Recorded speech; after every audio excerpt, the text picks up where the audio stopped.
오늘은 복수하는 사람 압살롬이라는 제목으로 말씀을 전하겠습니다. 인생을 살다 보니까요, 복수하고 싶을 때가 있더라고요. 다윗은 사울을 만났습니다. 중간에 복수할 수 있는 기회가 2번 있었는데 끝까지 복수에 손대지 않았죠. 에서도 야곱을 만나서 400명 끌고 가서 복수하려고 했는데 그냥 중간에 그만뒀습니다. 요셉도 자기 10대하고 자기 20대의 인생 망가뜨렸던 형들을 다시 만났어요. 그래서 복수할 수 있는 찬스를 얻었는데 하나님의 섭리를 찬양하면서 복수하지 않았습니다. 그러니까 성경을 봐도 복수하고 싶은 사람들을 많이 만나는 게 인생인 것 같아요. 근데 중요한 것은 복수하면 내 인생도 망가진다는 겁니다. 복수는 우리가 소중한 인생을 살아가면서 절대로 손대면 안 되는 빅3, 마약, 도박, 복수. 이 빅3 중에 하나예요. 왜냐하면 우리 인생이 철저하게 망가지기 때문에, 완전히 망가지기 때문에 복수에 손대시면 안 됩니다. 근데 오늘 본문에 보시면 안타깝게도 한참 미래가 밝은 젊은이가 복수에 손을 댔어요.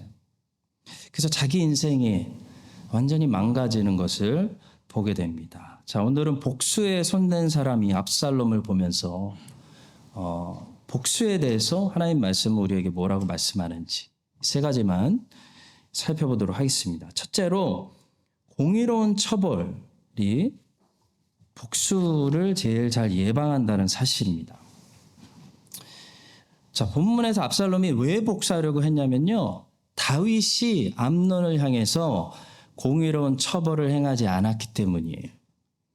다윗은 암논이 저지른 이야기를 듣고 분노만 했지 처벌하지 않았습니다. 그러니까 압살롬이 복수의 사람이 될 수밖에 없었어요. 여기서 아주 중요한 레슨을 배우게 됩니다, 여러분. 처벌이 왜 필요할까요? further crime을, 다음 범죄들을 막기 위해서 처벌이 필요한 거예요.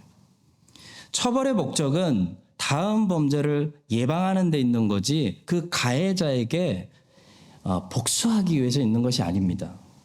사형이라는 처벌은 절대로 가해자에게 향하는 피해 복수가 아니에요. 사형과 처벌의 목적은 다음 범죄를 막는 겁니다.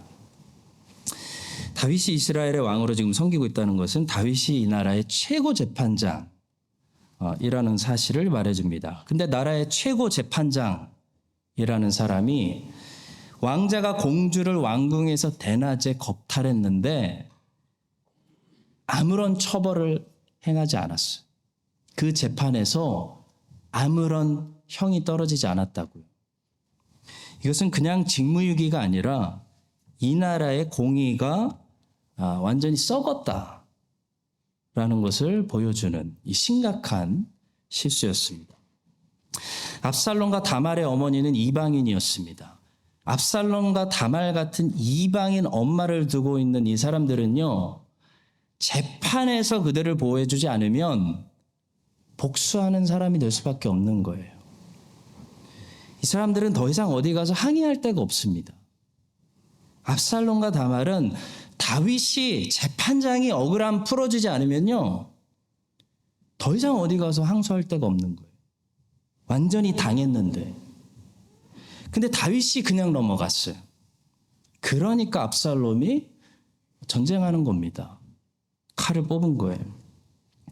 성도 여러분, 복수하는 사람들을 우리가 키우지 않으려면 우리는 공의로운 재판소를 만들어서 이 솔로몬의 재판소처럼 억울한 사람들의 한이 풀릴 수 있도록 공의로운 그 재판소를 만들어야 됩니다. 억울한 사람들, 피해자들, 다말과 압살롬, 이 사람들의 억울함을 공의로운 재판으로 보호해주고 처리해주고, 그런 공의로운 재판소가 무너지지 않을 때 복수하는 사람들이 일어나지 않도록 예방할 수 있는 거죠. 압살롬이 처음부터 나쁜 아들이 아니었을 것입니다. 다윗의 부패한 재판소가 복수하는 사람 압살롬을 키웠습니다. 성도 여러분, 공의가 이렇게 중요합니다. 공의가 이렇게 중요하고 과부와 고아들, 가난한 사람들, 힘없는 사람들에게는 재판소가 이렇게 중요한 거예요. 개인이 선진국으로 이민 가서 살려고 하는 게 아니죠. 그래서 교회도 언제나 이 공의로운, 공의를 지키는 그런 역할을 해줘야 되는 것입니다.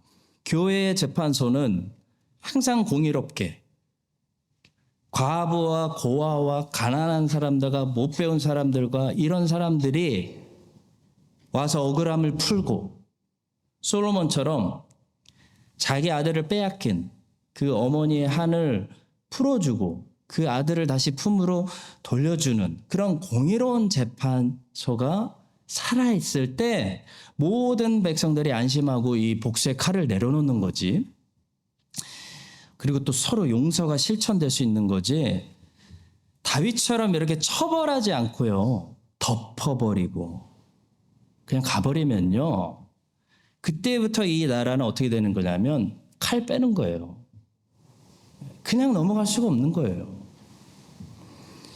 공의롭다는 것은 모든 사람들에게 법이 똑같이 적용된다는 것을 말합니다. 암논이 다윗의 맏아들이라고 해서 법이 그에게 다르게 적용되면 안 되는 거죠. 목사라고 해서, 인사이더라고 해서, 우리에게 오래 다녔다고 해서 법이 다르게 적용되면 안 되는 거예요. 공의가 이미 무너진 거예요. 다윗의 맏아들이어도 암논의 죄를 공의롭게 처벌해야 되는데 다윗이 자기 아들이라고 덮어버렸어요. 봐줘버렸어요. 그 다윗의 다른 아들이 칼 들고 복수의 사람이 되는 겁니다. 성도 여러분, 우리가 하나님의 공의로운 재판소를 세워서 한 사람도 복수의 사람이 되지 않도록 예방해야 되는 중요한 이유가 있는 것은요. 복수를 하게 되면 그 복수는 피해자를 가해자보다 더 악한 망가지는 사람으로 만들기 때문이에요. 복수를 하게 되면 압살롬이 암논보다 더 망가집니다. 더 나쁜 인간이 되는 거예요. 우리는 이제 괴물이 되는 압살롬을 보게 돼요. 압살롬은 안타깝게도 피해자였는데 공의로운 재판이 없으니까 가해자보다 더 괴물이 됩니다. 성경은 보시면 암논도 큰 죄인으로 정죄하고 있지만 솔직히 압살롬을 이제 압살롬 얘기로 가고 있거든요. 압살롬을 엄청난 죄인으로 정죄하고 있어요. 피해자를 그렇게 가해자보다 더 끔찍한 가해자로 만드는 것이 복수의 힘입니다. 압살롬이 얼마나 큰 죄인이 돼가고 있는지 보세요. 2년 동안 죄를 묵상했어요. 여호와의 말씀을 묵상해야 되는데 2년 동안 죄를 묵상했어요. 죄를 키우는 사람이 됐어요. 압살롬은 2년 동안 마귀의 노예가 된 거예요. 여러분, 복수하면 마귀의 노예가 됩니다. 복수심을 가지고 있으면 우리는 죄를 묵상하게 돼요. 하나님 말씀을 묵상할 수가 없어요. 매일 마귀와 동행하게 됩니다. 마귀의 집에서 살게 됩니다. 2년 동안 압살롬은 지옥에서 살았습니다. 마귀의 집에서 살았고 마귀하고 대화했고 2년 동안 아무도 하루도 평안한 날이 없었을 거예요. 성도 여러분, 복수하지 말아야 됩니다. 복수하면 마귀의 노예가 됩니다. 미움을 가지고 있으면 하나님께 나아갈 수가 없습니다. 또 압살롬은 이 복수의 계획을 숨기고 속이고 위장하는 그런 파티로 위장해서 아버지까지 초대하는 그런 아주 속임수에 비열한 인간이 되었습니다. 압살롬이 처음부터 이런 위선적인 사람이었을 것 같지는 않아요. 복수가 압살롬을 망가뜨린 거예요. 복수는요, 우리의 성품을 망가뜨려요. 우리 형상을 완전히 부셔버려요. 그래서 비겁한 사람이 돼. 치사한 사람이 돼. 위선적인 사람이 돼. 앞에서 척하는 사람이 돼. 뒤에서 칼을 가지고 있으면서. 압살롬은 완전히 망가졌죠. 복수하려고 하니까 비겁해지고 망가지고 위선의 가면을 쓸 수밖에 없는 것입니다. 또 압살롬은 미워하는 사람이었습니다. 22절 보십시오. 압살롬은 암논이 그의 누이 다말을 욕되게 하였으므로 그를 미워하여. 미움을 품고 있으면 하나님 보실 때 우리는 이 간음한 사람하고 똑같은 죄인입니다. 누군가를 미워하고 있다. 미움이라는 쓰레기를 휴지통에 아직 넣지 못했다. 내가 가지고 있다. 그러면은 하나님 보실 때 성폭행을 하고 다니는 사람하고 똑같은 사람으로 보이는 거예요. 우리는 반드시 미움이라는 쓰레기를 휴지통에 던져야 됩니다. 미움을 버려야 됩니다. 사랑으로 우리 마음을 덮어야 돼요. 압살롬은 복수 때문에 이렇게 암논을 능가하는 괴물이 되고 망가졌고 그런 끔찍한 죄인이 됐습니다. 그리고 그 책임은 첫 번째로 그 나라의 재판장인 다윗에게 있습니다. 다윗 정부의 부패한 재판소, 구부러진 재판이 복수하는 사람 압살롬을 키웠어요. 이스라엘의 괴물을 만들었어요. 성도 여러분, 이 예화를 통해서 우리가 하나님의 백성으로 살아가면서 살아가는 것마다 또 다른 압살롬을 우리가 교회에서, 가정에서, 사회에서 만들어내지 않도록 또 다른 사람들이 피해자가 된 후에 더 심한 가해자가 되지 않도록 내가 받은 대로 갚아주리라 라는 그런 가해자들이 되지 않도록 항상 하나님의 백성들이 먼저 공의롭게, 특히 교회는 모든 사람들이 느끼기에 정말 공평하게 솔로몬의 재판소를 세워서 여기 들어오는 상처받은 피해자들이 모든 칼을 내려놓고 미움을 던지고 예수 그리스도의 사랑으로 치유받는 그런 압살롬들이 괴물이 되는 게 아니라 보호받고 위로받고 치유받고 살아나는 그런 하나님의 공의로운 나라가 여기 세워질 수 있게 되기를 예수님의 이름으로 간절히 축원합니다. 두 번째로 복수는 분명한 사실인데요. 에너지 낭비라는 사실이에요. 꼭 기억합시다. 복수는 잘못된 열심입니다. 본문에서 압살롬이 얼마나 열심인지 보세요. 복수하는 사람의 공통점이 있더라고요. 굉장히 열심히 해요. 서류 하나하나가 완벽해요. 아주 적극적이에요. 네, 그들은 복수를 위해서 게으르지 않습니다. 철저해요. 철저해요. 어떻게 그걸 다 찾아내요? 굉장히 열심히 해요. 문제는 그게 what a waste. 잘못된 열심이라는 거예요. 다 낭비라는 거예요. 하나도 자기에게 유익이 없는 자기 인생 낭비예요. 16세기와 17세기에 영국의 그 앵글리칸, 그 국교도를 안 다니는 사람들을 비국교도, 그들을 우리가 청교도라고 불렀습니다. 근데 이 청교도라고 해서 여러분 실수도 없고 완벽한 사람들이 아닙니다. 역사를 볼 때 청교도들의 가장 아쉬웠던 점을 하나 꼽으라고 하면요.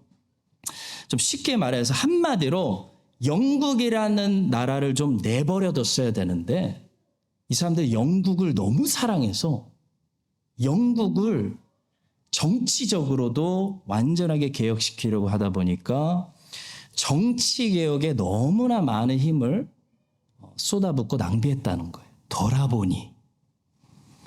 처음에는 예배의 개혁에 포커스를 맞췄습니다. 근데 이게 나중에는 이 정치 개혁으로 번져버렸습니다. 엘리자베스 여왕과 찰스 1세 왕이 성공회를 만들었어요. 그래서 로마 카톨릭도 만족시키고 개혁파도 만족시키려고 섞어버렸어요. 근데 이 성공회 예배에는 아직도 로마 카톨릭의 어마어마한 우상숭배, 그 우상숭배의 미사가 그대로 있었어요. 그러니까 청교도들이 처음에는 이 예배 개혁에만 힘을 썼는데 이게 점점 범위가 커져가지고 영국 전체 국가 종교를 아예 개혁주의로 세우려는 그런 생각에 너무 빠져가지고 너무 많은 힘을 거기다 쏟았다는 겁니다.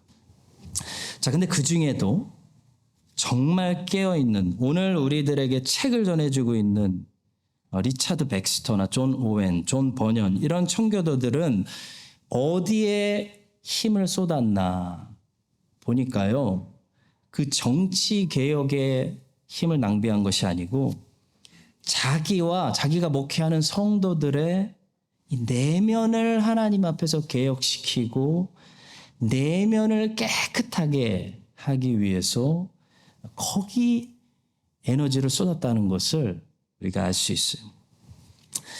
청교도의 황태자라고 하는 존 오웬이라는 청교도 목사님이 있습니다. 이분은 올리버 크롬웰이 영국 공화국을 잠깐 이끌 때 올리버 크롬웰의 종군 목사로 심했던 분입니다. 존 오웬이 옆에서 보니까요, 이 올리버 크롬웰이 초심을 잃어버리고 자꾸 자기가 왕이 되려고 하는 그런 야심을 가지고 있다는 것을 눈치챘어요. 또 이 청교도들도 다들 야심이 있어가지고 점점 막상 찰스 1세가 죽으니까 이 욕심이 나와가지고 청교도들이 연합되지 못하고 서로 분열하고 하다가 결국 다시 왕정 복고가 되는 그런 잉글랜드를 바라보면서 존 오웬은 세 가지 책을 썼는데요. 1656년에 죄 죽이기라는 책을 썼고, 1658년에 유혹에 대해서라는 책을 썼고, 1667년에 신자 안에 거하는 죄의 본성과 힘과 속임수의 위력이라는 책을 썼습니다. 전부 이 책들이 어디에 포커스하고 있냐면 내면에, 신자 안에 존재하는 그 죄의 뿌리, 그 죄에 포커스를 하고 있어요. 그러니까 겉으로 정치적으로 가장 혼란스러웠던 시기입니다. 청교도 혁명이 일어나서 찰스 1세가 참수형 당하고 올리버 크롬웰이 공화국을 이끌다가 왕정 복고가 일어나서 찰스 2세가 다시 왕이 돼서 복수하는 비국교도들 다 감옥 보내고, 그때 존 버년이 감옥에 가서 철로역정을 씁니다. 그런 엄청난 요동치는 상황인데요. 경건한 사람의 관심을 끌었던 것은 잉글랜드의 모습이 아니라 신자 안의 내면의 모습이었다는 거예요. 내 안에 있는 모습. 그래서 오웬의 책들은 그 내면에 깊이 집중하게 만듭니다. 영국을 깨끗이 하는 것이 아니라 각자 신자가 자기의 내면을 깨끗이 하는 것. 거기가 오웬이 쏟아부었던 그 목회의 열정이 있었다는 거죠. 성도 여러분, 오웬은 범죄보다 죄에 집중했어요. 오웬은 알았어요. 죄가 원인이라는 거예요.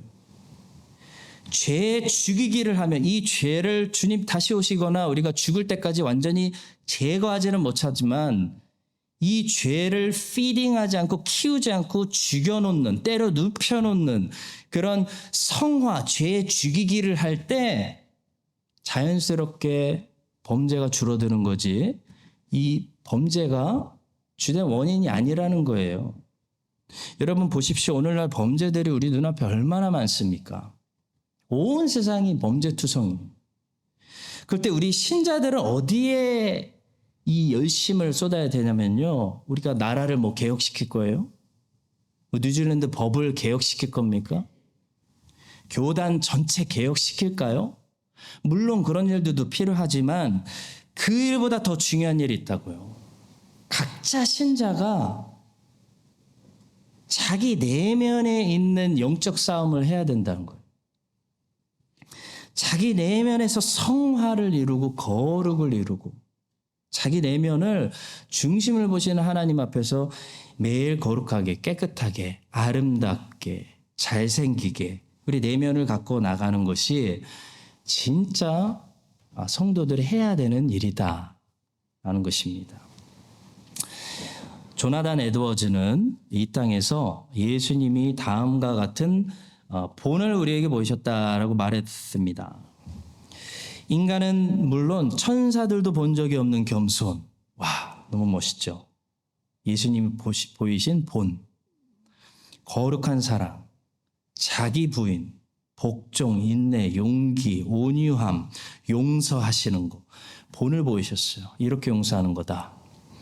긍휼, 관용, 거룩. 예수님이 다 본을 보이셨는데 마지막에 뭐가 있냐면 제가 제일 인상이 깊었는데요. 분별 있는 열정. 분별 있는 열정에 본을 보이셨다고 조나단 에드워즈는 말했습니다. 보니까 항상 모든 일에 열정 있는 사람들이 있어요. 항상 모든 일에 열정이 있으신 분. 그런 분들은요. 본인도 지치고 그런 분들 옆에 가면 나도 피곤해요. 왜냐하면 항상 열정적일 수는 없기 때문이에요. 우리가 쓸 수 있는 에너지에는 매일 한계라는 것이 있어요, 여러분.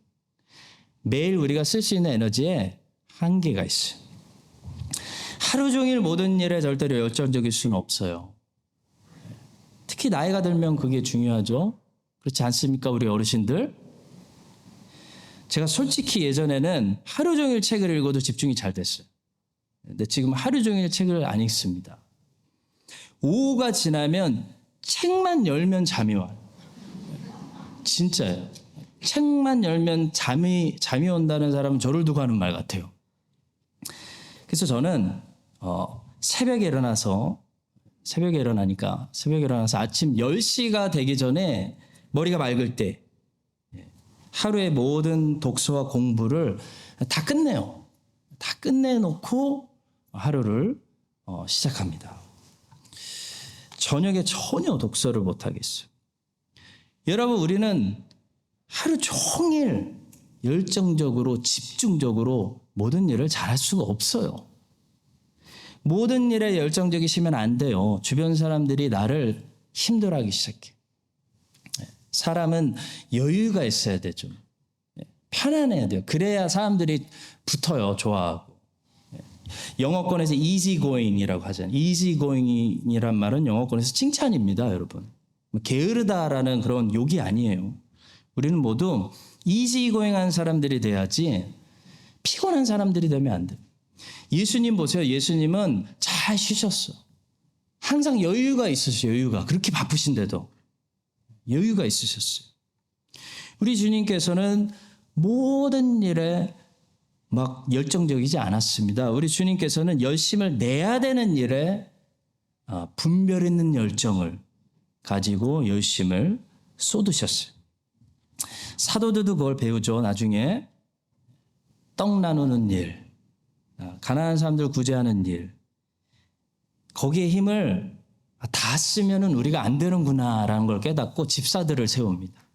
그리고 사도들이 얘기하죠. 우리는 기도하는 일, 말씀 전하는 일에 우린 사도니까 우리는 다 쏟겠다라고 교회가 이 재정비를 하죠. 성도 여러분, 열정은 이렇게 예수님처럼 분별해서 아껴서 쏟아야 되는데 누구를 미워하게 되잖아요. 복수심을 품게 되면 문제가 뭐냐면 우리의 모든 열심이 글로 다 새버려요. 우리의 모든 열심, 열정, 힘과 에너지가 글로 다 새버려요. 거기에 다 부어지기 때문에 누군가를 미워하시면 안 되고 복수하시면 안 되는 거예요. 미움은 나를 망가뜨리는, 내 모든 힘을 다 뽑아먹는 거머리와 같아요. 빨리 휴지통에 버리셔야 돼요. 보세요. 복수하는 사람은 그래서 복수하다 인생 끝나요. 압살롬은 복수하다가 인생 끝났어요. 복수하느라고 2년이라는 시간을 다 써버렸고요. 앞으로도 복수심이 커져가지고 다윗한테도 복수하려다가 자기 인생 다 쓰고 죽어버렸습니다. 그래서 복수는 짝사랑하고 비슷한 것 같아요. 그 사람은 나에게 별로 관심도 없는데 나만 그 사람을 묵상해. 내가 미워하는 사람, 나만 그 사람에게 관심을 쏟고 있는 게 우리가 미워하는 상태, 복수심을 가지고 있는 그런 상태인 것입니다. 절대로 거기에 힘을 낭비해서는 안 되죠. 안 그래도 인생이 짧은데. 자, 성경은 우리에게 어디에 우리의 열심을 쏟아부으라고 말씀할까요? 바로 복음입니다. 복음 전도. 내면적으로는 성화인 거고 외부적으로는 복음 전도예요. 전도. 사도 바울의 서신들을 보시면요, 이 사도 바울이 얼마나 복음에 미쳐 있는, 복음에 자기를 쏟는, 전제로 부어드리는 사람이었는지 우리가 느낄 수가 있습니다. 바울은 서신서들을 기록할 때마다 이 복음은 이라고 말할 때마다 이 복음이라는 말이 나오기만 하면 마치 하려던 말을 잠시 멈추는 것 같아요. 그리고 다시 복음 설명에 막 자기가 막 빠져들고 있는, 복음의 영광에 자기가 막 다시 젖어들고 있는 그런 모습들을 보여줍니다. 그러니까 한마디로 바울은 복음만 나오면 흥분해요. 흥분. 복음만 나오면 이 사람은 뜨거워집니다. 근데 거기에 열정이 있습니다. 거기에 다 쏟아붓고 있으니까. 여러분, 복음은 돌로 표현하자면 이게 잘 다듬어진 예쁜 그런 돌이 아니고 울퉁불퉁한, 미련하고 어리석어 보이는 돌과 비슷합니다. 그렇지만 이 돌이 세상으로 날아가서 온 세상에 이렇게 부딪힐 때마다 온 세상을 때려 부수는 돌이 바로 복음이에요. 이게 하나님의 나라죠. 느부갓네살의 꿈을 다니엘이 해석한 것처럼 하나님이 세상을 향해 던진 돌이 복음이에요. 복음의 시작이니라. 하나님 나라가 가까이 왔다. 그 복음은 사람이 손으로 다듬은 돌이 아니라는 것이 특징입니다. 한번 보세요. 손대지 아니한 돌이 산에서 나와서 새와 녹과 진흙과 은과 금을 부서뜨린 것을 왕께서 보신 것은 하나님이 장래일을 왕께 알게 하신 것이라. 이 꿈은 참되고 이 해석은 확실합니다. 손대지 않은 돌이라는 것은요, 사람들이 철학으로, 이성으로 가공하고 만들어낸 것이 아니라는 거예요. 복음은 하나님이 세상에 던지신 메시지입니다. 그래서 깔끔하지가 않아요. 그래서 사람들의 이성을 만족시키지가 않아요. 그래서 복음이라는 것은 뭐가 중요한 거냐면 깔끔하게 철학적인 말로 설교하는 것이 중요한 것이 아니라 복음이라는 것은 그렇기 때문에 열심으로 전도하는 것이 제일 중요한 거예요, 여러분. 열심으로. 복음은 열심히 전도하는 사람이 제일 복음 잘 전도하는 거예요. 설교도 비슷한 것 같고. 그래서 저희 어머니는 저에게 너 잘하려고 하지 말고 너 열심히 설교해. 그런 교우들이 다 알아. 이 비밀을 말해드리면 안 되는데. 여러분, 복음이라는 것은 성격상 열심히 전하는 게 제일 잘 전하는 거예요, 여러분. 빌립보 교회는요, 바울이 빌립보 가서 두들겨 맞고 감옥에 갇히면서 탄생한 교회입니다. 바울이 해산의 고통으로 해산한 교회예요. 이 교회가 바울에게 참 효도를 많이 했습니다. 참 좋은 자식이었어요. 그러니까 바울이 생각할 때 마음속에 제일 흐뭇하고 감사한, 여러분들 그 자식들 중에서도 그런 자식 있지 않아요? 다 동일한가요? 생각만 해도 고마운 자식이 있잖아요. 혼자 알아서 잘 자라주는. 바울에게요, 고린도 교회는 굉장히 사랑하는데 진짜 힘들게 한 자식이었고요. 빌립보 교회는 정말 생각만 해도 내가 기쁘다. 그 빌립보서가 기쁨의 서신이잖아요. 감사한 그런 교회가 바로 빌립보 교회였어요. 왜냐하면 빌립보 교회가 뭘 했냐면 교회가 개척된 이후로 바울이 로마 감옥 갇힐 때까지 한 번도 쉬지 않고 사도 바울의 선교 사역에 동참했기 때문이에요. 다른 게 아니에요. 빌립보서 1장 3절과 5절을 보시겠습니다. 내가 너희를 생각할 때마다 나의 하나님께 감사하며 간구할 때마다 너희 무리를 위하여 기쁨으로 항상 간구함은 너희가 첫날부터 이제까지 복음을 위한 일에 참여하고 있기 때문이라. 또 빌립보서 4장 15절과 16절입니다. 빌립보 사람들아 너희도 알거니와 복음의 시초에 내가 마게도냐를 떠날 때 주고받는 내 일에 참여한 교회가 너희 외에 아무도 없었느니라. 데살로니가 있을 때에도 너희가 한 번뿐 아니라 두 번이나 나의 쓸 것을 보내었도다. 빌립보 교회는 한 번도 끊어지지 않고 선교사 바울이 복음을 전도할 수 있도록 같이 선교하는 교회였다는 거예요. 우리가 꿈꾸는 교회, 크라이스트 한인장로교회, 선교하는 교회, 빌립보 교회였다는 겁니다. 또 바울이 나중에 심지어 고린도 교회 사람들에게도 자랑해요. 고린도 교회 사람들에게도 야, 이 빌립보 교회가 나를 얼마나 도와줬는지 칭찬한 적이 있습니다. 고린도후서 11장 9절. 또 내가 너희와 함께 있을 때 비용이 부족하였으되 아무에게도 누를 끼치지 아니하였음은 마게도냐는 빌립보를 가리킵니다. 마게도냐에서 온 형제들이 나의 부족한 것을 보충하였습니다. 내가 모든 일에 너희에게 폐해를 끼치지 않기 위하여 스스로 조심하였고 또 조심하리라.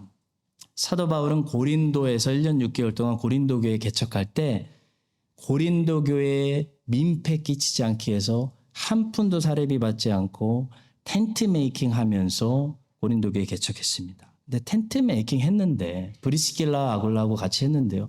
얼마나 충분했겠어요. 비용이 부족하였을 때 나오잖아요. 그때 바울이 고린도에서도 복음 전도하고 선교할 수 있도록 선교 헌금 보내준 교회가 있었는데 그 선교하는 교회가 바로 빌립보 교회였다는 것입니다. 성도 여러분, 무엇이 바른 열심인가요? 압살롬처럼 누구 미워하고 복수하느라고 우리의 인생 낭비하지 말고 또 극단적으로 치우쳤던 그 잘못된 개혁파처럼 정치적으로 영국 전체를 하나님 나라로 세우겠다고 되지도 않을 자기 힘 빼는 그런 일을 하지 말고요. 여러분과 제가 존 오웬처럼 모든 성도가 그 내면의 경건을 이루는데 우리의 힘을 쏟아붓고 또 빌립보 교회처럼 무엇보다도 하나님의 복음 선교 사역, 열방의 예수 그리스도의 말씀을 복음을 전도하는 이 복음 사역에 우리 크라이스트 한인장로교회가 여러 모양으로 다 참여할 때 하나님의 나라가 그런 교회를 통해 그런 종들의 삶을 통해 이 땅에 임하게 될 줄로 믿습니다. 그런 바른 열심을 가진 사람들로 살아갈 수 있게 되기를 주님의 이름으로 축복합니다. 마지막 세 번째로 복수는 하나님의 것이다라는 중요한 사실을 잊지 마세요. 자, 압살롬이 지금 왜 복수하려고 하냐면 암논의 죄가 영원히 재판받지 않을까 봐 두려워서 압살롬은 복수하는 거예요. 여러분, 이 땅에서 사람들이 칼을 빼는 이유가 있어요. 이 땅에서 사람들이 복수하는 원인은 내가 복수하지 않으면 저 사람의 저 잘못이 영원히 재판받지 않고 묻어지게 될까 봐, 그냥 지나갈까 봐, 그게 두려워서 보통 정의로운 분들이 복수하는 거예요. 칼을 빼는 거예요. 전쟁을 일으키는 거예요. 자, 그럴 때 여러분, 성경을 믿는 여러분들 이 사실을 꼭 기억하십시오. 성경은 복수가 없다라고 말하지 않습니다. 성경은 복수가 하나님의 몫이다라고 얘기를 해요. 성경이 복수하지 말고 탕감해주고 기다리고 용서해라, 같이 미워하지 말아라 라고 명령하는 것은요, 절대로 죄를 그냥 덮으라는 말씀이 1%도 아니에요. 우리가 복수할 권한이 없다는 거예요. 첫 번째로. 우리도 죄인이고 우리도 용서를 받았으니까 너도 용서하는 게 마땅해. 이게 첫 번째예요. 두 번째는 복수가 없는 게 아니고 죄를 덮자는 게 아니고 하나님이 다 들추시고 재판하실 거다라는 얘기예요. 하나님이 복수하신다는 겁니다. 하나님이 뿌린 대로 갚으신다는 거예요. 이게 성경의 메시지예요. 암논은 다윗의 재판은 피했습니다. 빽이 있어서. 근데 암논은 하나님의 재판 못 피합니다. 다윗의 법정은 아들이라고 봐주는 구부러진 부패한 법정이었어도 하나님의 법정에서는요, 피해자 다말의 눈물, 하나님이 다 기억하고 계시기 때문에 암논은 형벌받게 돼 있어요. 여러분, 이 사실을 하나님의 백성들을 믿으시고 피해자가 되셨을 때 일단 안심하시기 바랍니다. 성도 여러분, 근데 이 땅의 재판소들, 그러니까 나라의 재판이나 교회나 이 공정해야 되는데 100% 공정하지 못할 수가 있어요. 놓칠 수가 있어요. 시원하게 처벌을 못 해드릴 수가 있어요. 여러분들의 그 피해받은 그거를 보상 못 해드릴 수가 있다고요. 이 땅의 법정들은. 자, 그럴 때 우리 믿는 사람들은 어떤 소망 때문에 참고 용서하고 복수하지 않을 수 있냐면 하나님이 복수해 주실 거기 때문에.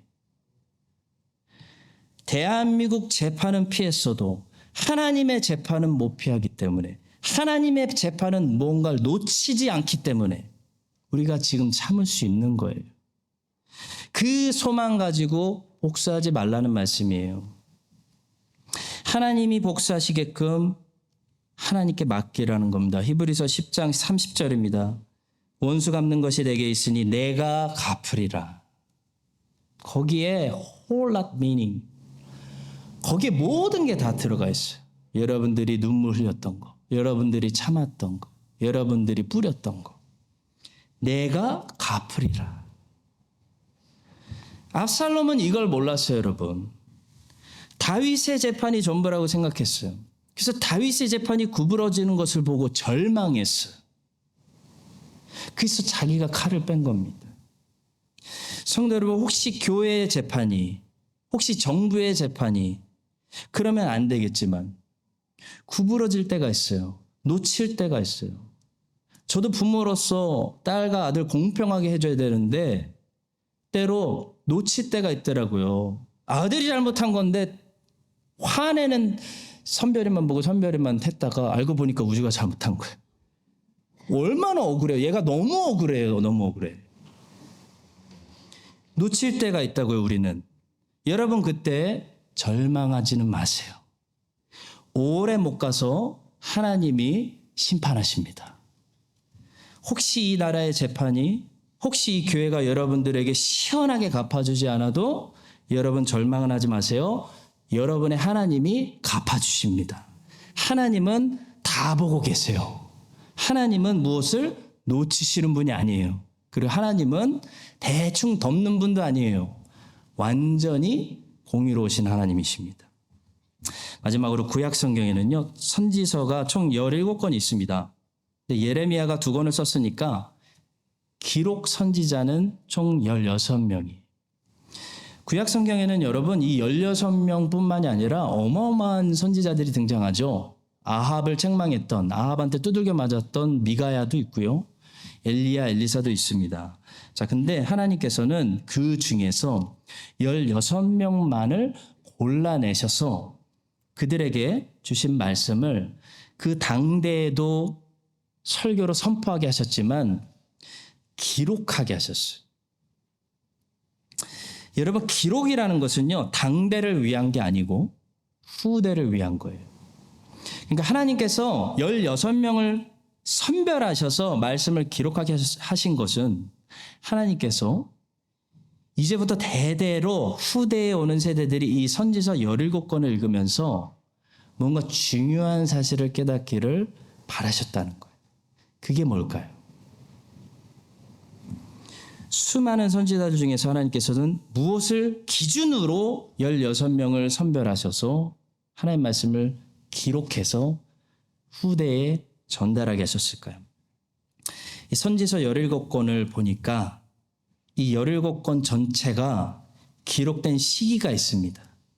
바로 17권 모든 선지서들이 사마리아의 멸망과 예루살렘의 멸망을 전후로 기록되었어요. 다시 말해 엘리야와 엘리사는 엄청난 사람들이었지만 사마리아의 멸망과 너무 멀리 떨어져 있기 때문에 기록 선지자가 되지 않았습니다. 근데 요나, 아모스, 호세아는 북이스라엘의 멸망이 가까운 선지자들이었기 때문에 기록 선지자가 되었어요. 나머지 기록 선지자들도 마찬가지예요. 예루살렘을 멸망을 기준으로 해서 포로 전, 포로 중, 포로 후로 기록된 그런 선지자들이었어요. 자, 그렇다면 하나님께서 멸망을 중심으로 활동한 선지자들의 말씀을 전부 기록하게 하시고 당시 이스라엘 백성들의 상태를 우리에게 보여주고 계시는 거거든요. 어떤 말씀을 하고 계실까요? 반드시 재판이 오고 심판이 온다고 선지자들이 선포하는데도 불구하고 당대 이스라엘 사람들의 상태가 어땠냐면 우린 절대 안 망한다. 안 망해. 재판 없어. 내일도 평안하다, 평안하다, 평안하다 라고 말하고 있었다는 거예요. 그걸 보여주시는 거예요. 특히 남유다 사람들은요, 절대로 망하지 않는다는 아주 예루살렘 불패 신화를 가지고 있었습니다. 예루살렘 불패 신화라는 게 존재했어요. 히스기야 왕 때 아수르 군대 18만 5천 명이 중동 장악하고 북이스라엘 무너뜨리고 남유다에 왔잖아요. 근데 예루살렘에서 함락시키지 못하고 하나님의 천사가 나와서 다 죽여가지고 아수르 군대가 전멸되는 그런 기적의 사건이 일어납니다. 그때 이후로 남유다 사람들은 예루살렘은 절대 안 망한다. 안 무너진다, 안 무너진다. 라는 예루살렘 불패 신화를 가지고 있었어요. 그 신화를 가지고 있었다는 내용이 에스겔, 예레미야, 다니엘, 이사야 거기에 나와요. 계속 그 내용 반복이에요. 예루살렘 불패 신화 때문에 죄를 회개하고 돌이키는 것이 아니라 우리는 안 망한다. 여호와께서 우리와 함께 하신다. 여호와께서 우리 편이다. 우리에게는 여호와의 성전이 있다. 우리는 선민 백성이다. 라고 말하면서 죄를 회개하지 않았다는 거예요. 그래서 예레미야는 이런 말씀을 선포합니다. 예레미야 7장 4절 너희는 이것이 여호와의 성전이라 여호와의 성전이라 여호와의 성전이라 하는 거짓말을 믿지 말아라. 멸망 온다. 바벨론 포로 간다. 절대로 올 것 같지 않았거든요. 근데 하나님의 심판과 멸망이 진짜 예루살렘에 임합니다.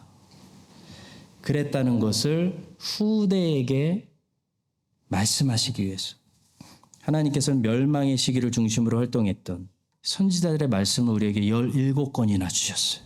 17권. 17번 반복하신다는 거예요. 유다 백성들이 예루살렘 불패 신화를 가지고 살았던 것처럼 저도 스스로 내가 성전이라는 사실을 자부하면서 나는 절대 안 망한다. 불패 신화를 가지고 살아가는지도 모르겠습니다, 여러분. 사랑하는 성도 여러분. 하나님의 재판이 없다라고 생각할 때 우리는 용서하지 못합니다. 맡기지 못해. 기다리지 못하고. 지금 우리가 갚아주고. 암논을 어떻게 그냥 살려보내요. 그럴 순 없죠. 그러니까 우리가 갚아주고 우리가 복수하고 우리가 손해본 만큼 철저하게 보상받으려고 하는 그런 압살롬의 삶을 살게 되는 것입니다. 압살롬이 되지 않으려면 하나님의 심판이 있다. 하나님의 재판이 온다라는 믿음이 있어야 돼요. 여러분과 저는 반드시 임하는 하나님의 재판, 그 날을 기다리면서 우리 스스로 갚으려고 하다가 우리가 망가지는 압살롬의 삶을 사는 것이 아니고 이 땅에서 기다리는 하나님의 재판을 기다리며 안심하는 맡기는 여러분과 제가 될 수 있기를 예수님의 이름으로 간절히 축원합니다.